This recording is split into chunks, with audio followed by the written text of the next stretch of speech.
Somewhere near a beach you may have visited, there is a building with no sign, no logo, and no windows. Inside it, an entire country's internet enters and leaves, and you could walk right past without ever knowing.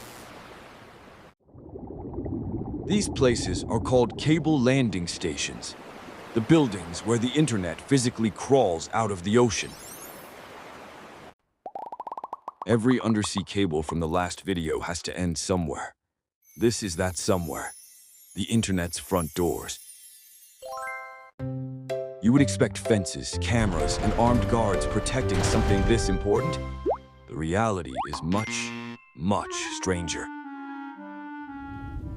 To understand why, you first have to see how a cable actually gets from the seafloor into a building. It starts under the sand. Engineers drill a long, curved tunnel from the land, passing beneath the beach and the surf. The cable is pulled through that hidden tunnel, protected from waves, anchors, and curious swimmers by meters of solid ground. It surfaces in a buried concrete chamber called a beach manhole, a box under the sand where ocean meets land. From there, it runs quietly under the ground to the station. At the beach above, nothing shows at all. In 1870, a cable rose from this same kind of beach in Cornwall and connected Britain directly to India.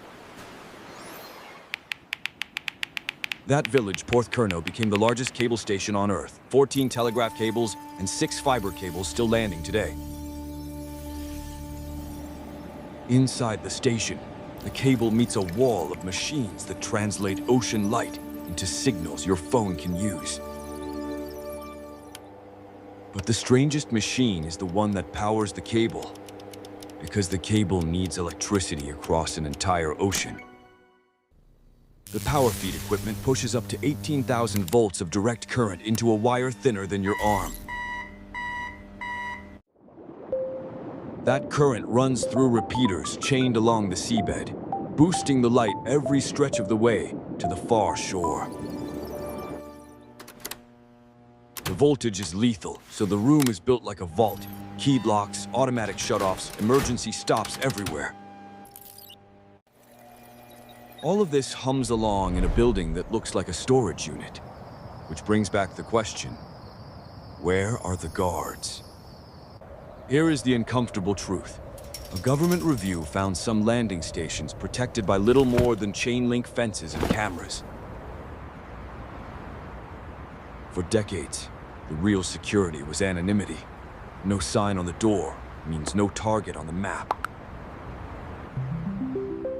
But maps of every cable and landing point are public. The hiding strategy is quietly running out of time. Regulators are catching up. In 2025, the United States began rewriting the rules for cable landings and their protection. So the internet's front doors are slowly changing, anonymous beach huts becoming infrastructure that nations finally treat as critical. Next time you stand on a beach, look for a manhole cover in the sand. Next video, how GPS actually finds you.